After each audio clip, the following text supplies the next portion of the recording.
All right. What is going on YouTube? Now, I just wanted to go and see what all of the fuss was about. I don't know about you guys, but my feed is just full of recession talk, right? And I guess looking at it, the market's taking a crash. I use the term crash very lightly, right? There's a little dip. It's a little dip, and it's coming off of the news of the international trade tariffs, blah, blah, blah, right? So looking at, I'm just over here looking at the ticker symbol SPY, right? I'm seeing, it's down what over the past week, 8%, year, negative 13%. But then I want everyone just to zoom out. I want us to look at where we are and where, how far we've come. 5 years? Like how long are you holding for? Right? Let's talk about this because on this channel, we talk about dollar cost averaging and primarily getting a real job that can pay for your funds and you're not living off of this. But like, if you were to dollar cost average every day or every month, whenever you're available, you're lowering your cost basis, right? So if you were to ask me what I'm doing, nothing's changed. I'm still DCAing every month. Nothing has changed. I don't look at them. I don't look at the news when it comes to people talking about a recession.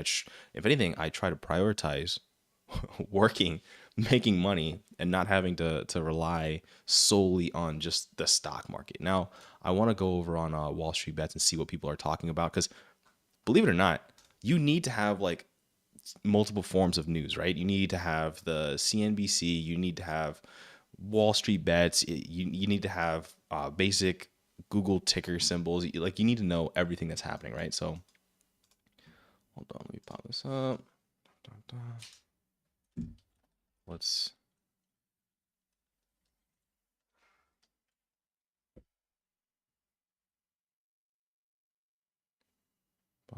bump.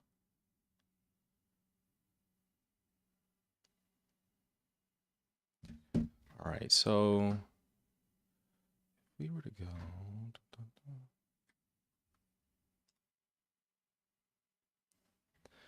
all right, so I think you should go with CNBC first, right? Everything is predicting for a bad day. Look at the news, headlines, markets, pre-markets, right? Let's see how bad things actually are. Should we go pre-market?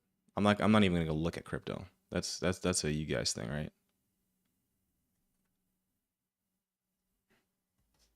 All right, so SPY down, gold, the 10, stock indexes, commodities, treasury, nothing's changed the bonds. Okay, trending now. Dow futures fall 800 points. SPY 500 eyes. Bear market on the Trump tariff. Yep. Hold on. Let's go. Let's.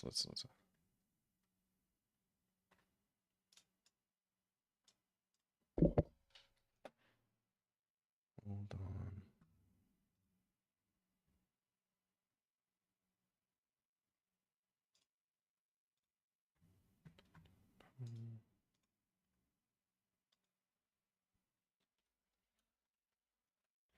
Let's get up a video that explains what is happening, right? Du investierst in Immobilien, du hast dir bestimmt schon ein Excel-Tool gebaut, um die Immobilie zu kaufen. Got Und wir ads. wollen dich herausfordern. Wir glauben, wir haben ein besseres. But the market's bracing for more potential turmoil this week as a new round of tariffs are set to take effect in just days. This comes after across the board 10% tariffs on nearly all imports entering the U.S. went into effect yesterday.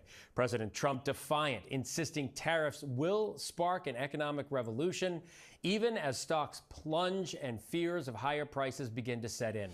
Joining me now is ABC Capitol Hill correspondent Jay O'Brien with more on this. Jay, President Trump's top economic advisor just told ABC News This Week anchor George Stephanopoulos that 50 countries, more than 50, I think she said, had reached out to negotiate tariffs.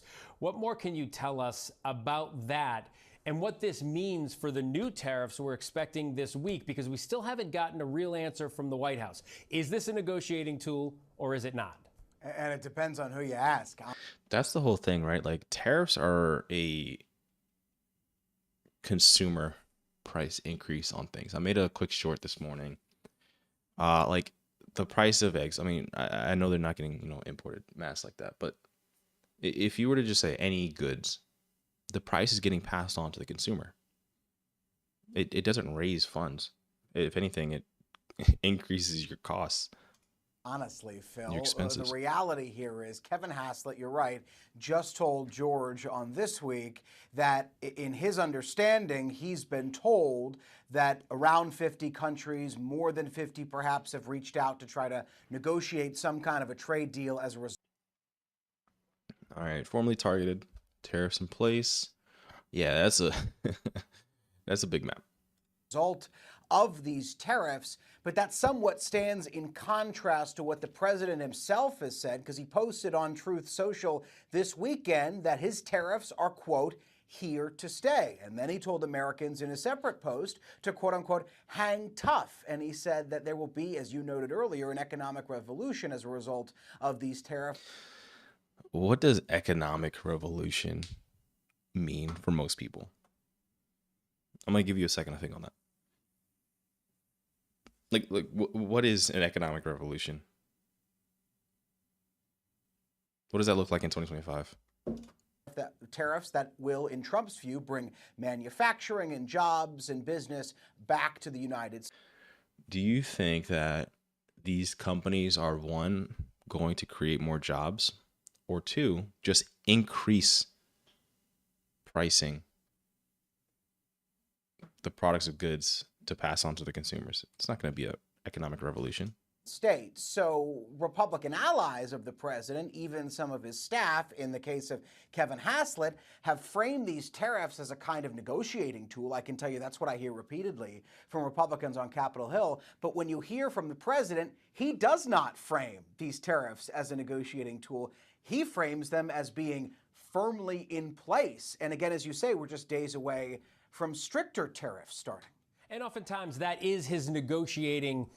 And I think I saw a conversation on, the Nintendo Switch, right? It just was announced, but they said that they're going to be delaying the production or the shipping to America to figure out what's going to happen. Because that's, I think it was like 10%, 20% price increase just on that, which I don't think a lot of people are thinking about, right? If you were to look at the cost of goods of something somewhere else, just because of the cost of it to get there, it doesn't make it liable for anyone to get it.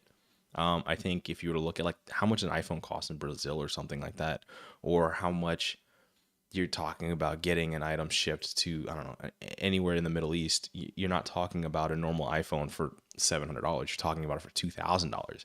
Would you get that for $2,000? No, you'd probably go with whatever's cheaply available, readily available, that provides, functional for you for what is like, that might be like a Samsung S, whatever 25 that they're on now, right? Tool. He says one thing, his people say the other, and he negotiates behind closed doors. But the question is, will it be enough? House Republican Don Bacon plans to introduce legislation aimed at reining in President Trump's authority to issue new tariffs. I'm wondering if you think this initiative has any teeth. What can you tell us about that? So he's going off of legislation that was already introduced in the Senate by Republican Senator Chuck Grassley of Iowa and Democrat Maria Cantwell. It was notable Grassley introducing this legislation, but Bacon going one step further and introducing it as well, or planning to introduce it, his office tells me, in the House of Representatives in the coming days. This legislation would seek to give Congress the power to vote on any future tariffs. Notable that Republicans are backing this legislation given this current tariff environment, but it would likely need the support of House Republican leadership, like House Speaker Mike Johnson, for example, to actually get any traction and eventually become law. And that, Phil, doesn't look likely to happen. All right, we know that the president has focused on the stock market much of the time that at least the last administration was in office. I'm wondering, after the terrible week that we just saw, what is the White House saying about stocks plummeting? We haven't heard much as it relates to stocks plummeting from the president, but we have on the Sunday shows heard Trump administration officials go out and say, in their view, this is temporary and that there will be a larger reset as a result of these tariffs. They're essentially trying to downplay the sell-off we saw last week and say that eventually the market will settle and we'll get. Now, when you start thinking about like the market settling, what does that? Because I'd also imagine that people don't know what to do in the form of uncertainty, right? If you don't know what to do, are you going to keep continuously putting money into something that you're hopeful for the future? Because the stock market is an overall ticker for that. Like, if you're to go back and look at the SPY, this is what I continue to do: dollar cost average. I don't have another plan for that. Like, if you were to ask me what's your investments, nothing's changed. Just continuously dollar cost average.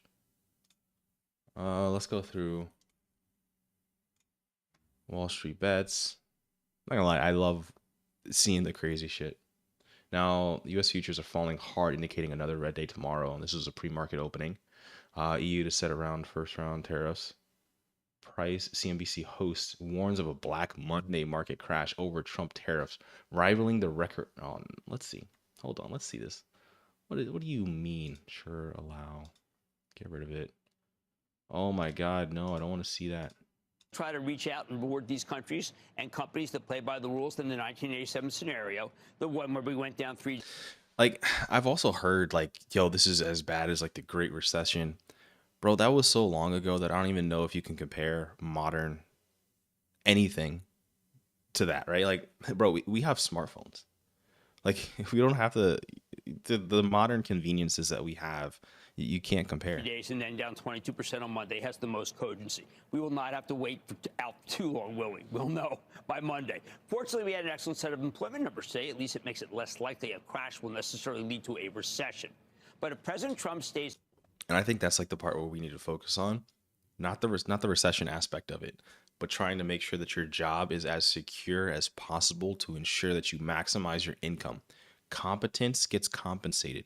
If you have a skill that is quite rare, if you have a skill of which you're you know who's working hard in your office and who knows shit and who doesn't, right? So like, if you were to go through something like that, what are you going to do? How easy is it for you to shift jobs? How easy is it for you to do something elsewhere?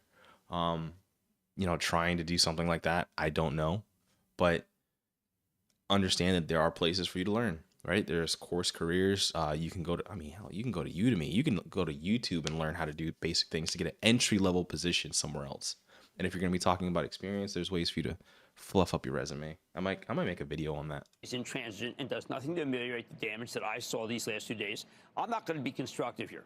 I will contain my anger, but only because I lived through 87, and in the end, I came out okay. I was in cash for the crash. I know what this feels like. In cash for the crash. I mean, still nothing changes, right? Like, over the long term, nothing changes. If you were to, hold on, let's get rid of the red X's.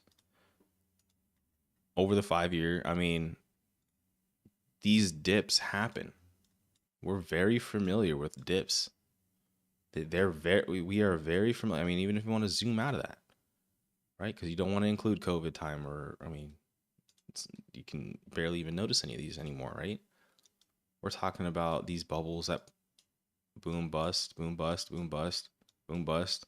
But what happens, right? Because the overall market wants to thrive. People want growth, right? But obviously there has to be a give and take with the market growth. There has to be meeting expectations. So if you were to continuously see these rallies, like, obviously there's going to be bad days. There's going to be something in the span of 10 years. You can't just have this massive growth, but understand that those people, if you're not playing risky with options, you're not playing risky with margin, you're not playing risky with all of these extra things, what's happening, right? Like, just own the stock. And if you're going to own the stock, make sure it's a stock that can, it can last. Make sure the books are good. Make sure the company is not massively in debt. Make sure that they at least have a moat, right? Like, obviously, I think what everyone's talking about, the Mag 7, the FANGs, that they're leading the S&P, but there's a reason for it. They make all of the money. They make all of the purchases. They nearly have all of the product sales. They nearly have all of the profit. So having a tech heavy, like, it's, I mean, we live in 2025. Like, tech's going to be the massive mover. Let's see what other. How much stocks have to fall before trading is halted? I'm just going through all of these articles because I feel like people don't read news anymore. Like, you'll go with like an Instagram clip reel. You'll not have a long form discussion on anything. Tesla tumbles 4% pre-market. Let's go. Pre-market. I feel like sorting by Wall Street bets and sorting by today new. This is like, if you don't sort by new, like, you're not in the trenches. Like, you're not in the trenches. You're not built for this. Doing a call before the Trump tariffs is stupid. Oh, that is stupid. Look at this. This is what I mean, that like people lose money. Clearly, this person risked, man, they threw up 30K just for this. He put it all on Facebook calls.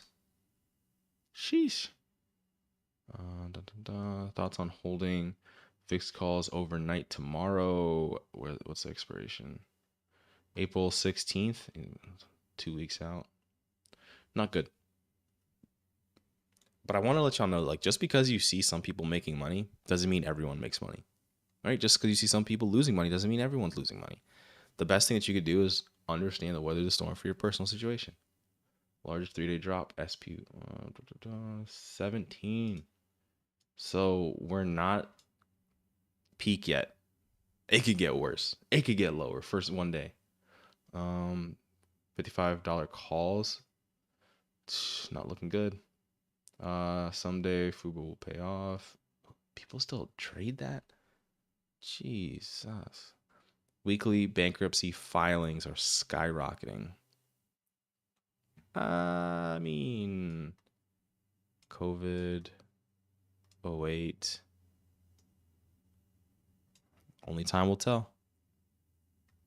Now, that was just one video. I want to go through, see some more. Let's just see what Graham Stephan has to say. Which, if y'all don't know, Graham he's so spineless when it comes to claiming accountability here. I'm just gonna go to Andre. I don't want to click on Graham. On a day known as, and that was mainly because he hasn't spoke out on Yada or Synapse or Evolve or any of that. Markets falling, tumbling. Stocks plunging down, down, down. The Nasdaq's getting crushed. Small caps are getting crushed. This is a shock to the system. Let's actually playback quality. Let's speed up a little bit what's happening. Should I do 1.5? I'll test it out. Y'all let me know if it's too fast. It is ugly out there. Worse than worst case scenario. Stocks are getting slashed and burned. $2.5 trillion vaporized. It is estimated that the average American family will pay more than $5,000 out of their pocket to pay for these tariffs. Economic tariffs on the entire world. The U.S. officially launched one of the most aggressive trade policies in modern history, putting a 10% tariff on all imports across the board. China got hit with 34%, Vietnam 46%. Even the European Union is facing a 20% tariff. Now the message is clear. America wants to bring production home, secure its supply chains, and assert its dominance. The biggest issue that I have with like America wanting to bring this home, there needs to be a government subsidized act to want to bring that home.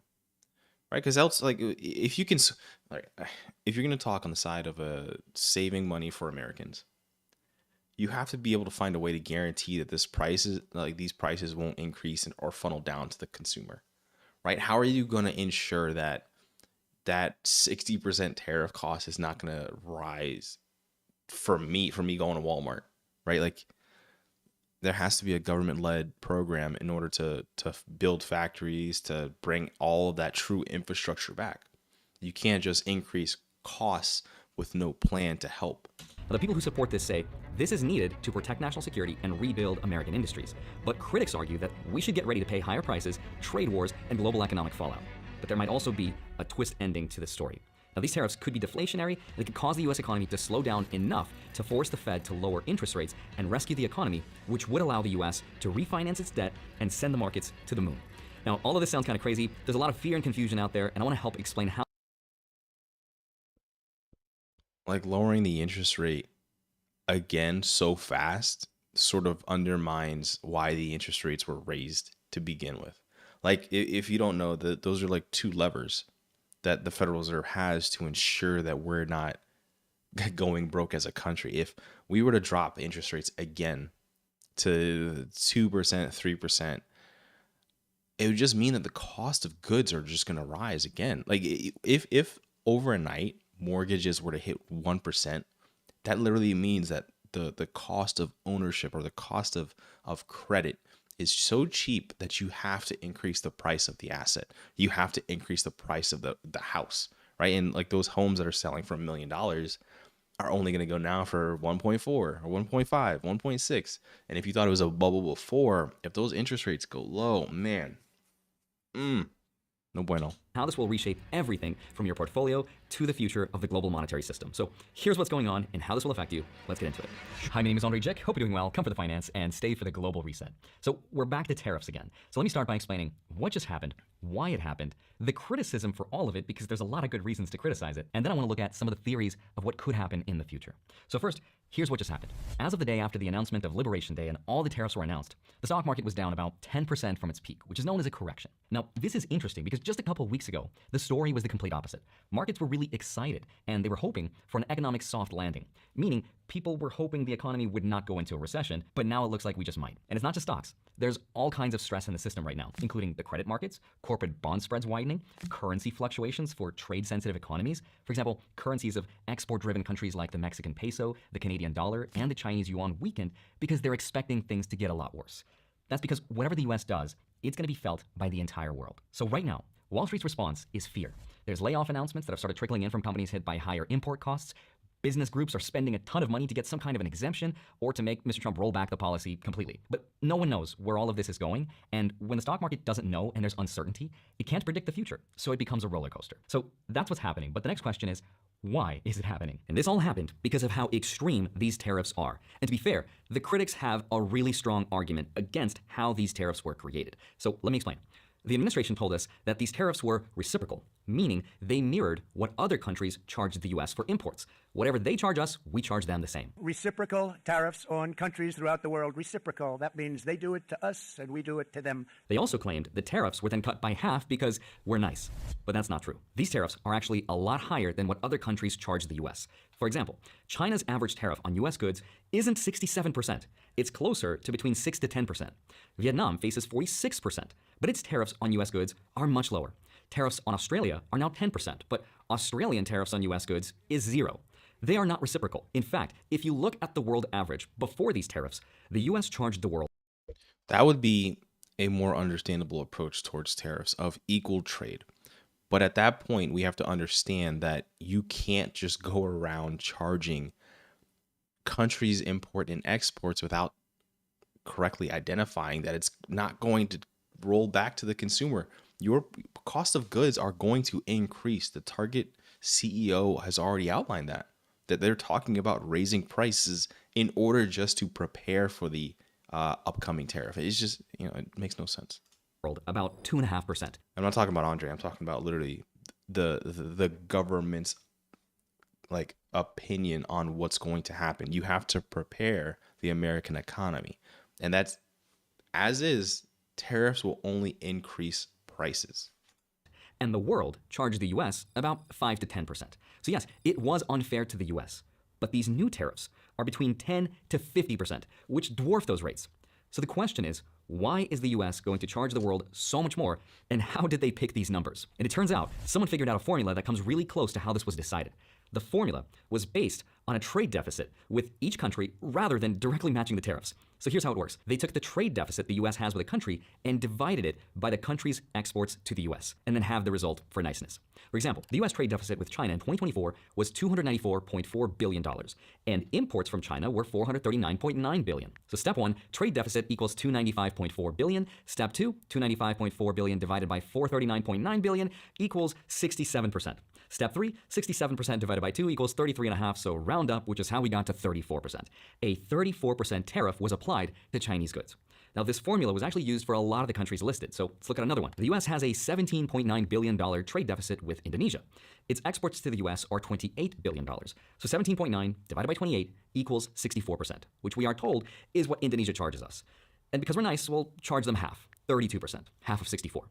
In reality, the number Indonesia charges the US is not 64%, and never was. What it actually is about 8.1% on average. But it's certainly not 32%, and it's nowhere near 64%. Here's the rest of the countries if you want to pause and do the math yourself. But wait, it gets even worse. Because these numbers were purely based on goods, and the math completely ignored what are called the services section of an economy, which are things like tourism, education, financial services, and that's where the US actually has a trade surplus. In other words, we export more of that stuff than we import, and that should have been considered in the tariff calculation, but they were not. So what this means is that the US will now charge the world anywhere from 10 to 50% more for its products, and some countries even more on top of that for certain industries. So ultimately, Like when you think about the cost of goods and like how tricky and complicated people already make it, right? Like they're like, oh, we send it to the Philippines before it comes to America, or we send it to Vietnam before it comes to America. You know, the kind of game that we have is a really tricky slope. Now, Target CEO tariffs. Hopefully this is the video. Wir geben Häusern eine Zukunft. Now, if y'all don't know, when we're watching an ad, you better hydrate.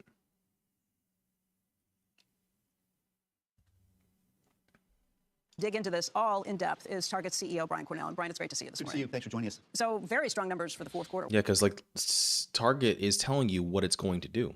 Like if you don't know, Target's already going to charge us more. What happened? Well, I think the team delivered a really solid holiday season. And you talked about the results, but it was great to see the comp sales grow. It was driven by traffic, which was really important. And it was led by categories like apparel and beauty, really strong performance in toys and books. And our digital performance just gets stronger and stronger. Up over 7%, led by same-day services that grew over 25%. Our Target Plus Marketplace continues to perform really well. So the team did a really nice job of connecting with the consumer during the holiday season. And we're just building on the momentum we've seen in recent months. That traffic growth, it's the ninth straight month that we've seen traffic grow. And to see traffic up 2% during an important holiday season was a real bright spot. So traffic is here. You guys are pretty optimistic about the full year, but you do have some concerns for the first quarter. And I think that might be what the street's reacting to right now. The stock is up by about 0.8%. So you always see some fluctuation right when the numbers come out. Excellent fourth quarter, really good guidance for the full year, but questions about what's happening right now in the first quarter. First of all, what happened in February in terms of sales? What did you see? Becky, I'll go back to something you and I have been talking about actually for several years now. And it's just the state of the consumer. And I think we've seen a cautious consumer for quite some time now. You know, they're shopping carefully. They're making sure they're stretching their budgets as carefully as they can. Dude, grocery shopping is so expensive that I don't even know if y'all are like, let me know if y'all have seen it, but it's just too much. It's just too, every time we go grocery shopping, it's like $200, $300, $400. And if we want to get steaks and if we want to get, you know, ball out, get bacon, man. We know that that's a consumer who's been looking for value, but is also celebrating the key holiday moments like they did during November, December. We saw that in February. We actually had record performance around Valentine's Day. A consumer wants to make sure they're there, they're in Target stores, they're shopping online. They celebrated that moment. But we also saw extreme cold across the country. And actually, as we've seen temperatures warm up, for categories like apparel, we've seen a pretty good spike. But it is a consumer right now that I think is under pressure. That's not new news. You reported consumer confidence has taken a downturn in recent weeks, and I think there is some concern about tariffs. And I think there's a number of Americans right now that understand what a tariff is and what it might mean for them. So I think that cautious shopping behavior that we've seen for quite some time now continued in February. In terms of February, how much of it, the cautiousness you saw from consumers was from the weather? How much of it was from the fires and floods that we saw in different places across the country? How much of this is the consumer kind of having spent everything in December and maybe reining in some spending a little bit afterwards? I think it's all the above. I think you really summarized it. But I also recognize it's 1 month. We're excited about spring and the Easter season. We expect Easter to perform just like it did in Valentine's Day. So there's a lot of, obviously, time in front of us. But you described all the factors we're looking at in February, from fires and floods and extreme cold to just consumers that are looking at their credit card bills and saying, I might pull back just a little bit. But we've got a really optimistic outlook for the full year. And in a few hours, we'll talk about our confidence in the next 5 years. And sitting here today, I'm very excited about where Target sits as we think about the next 5 years and how we build on the momentum that we built in our business. That's another thing. Like, people are saying, you know, Target's crashed. But this was before the whole stock tariff thing. How Target as a company is doing like really bad, but like I don't see that. I don't know. Like when I go to Target, I still shop there. Like in comparison to anything else, right? Like PE is at 10. What's Walmart's PE?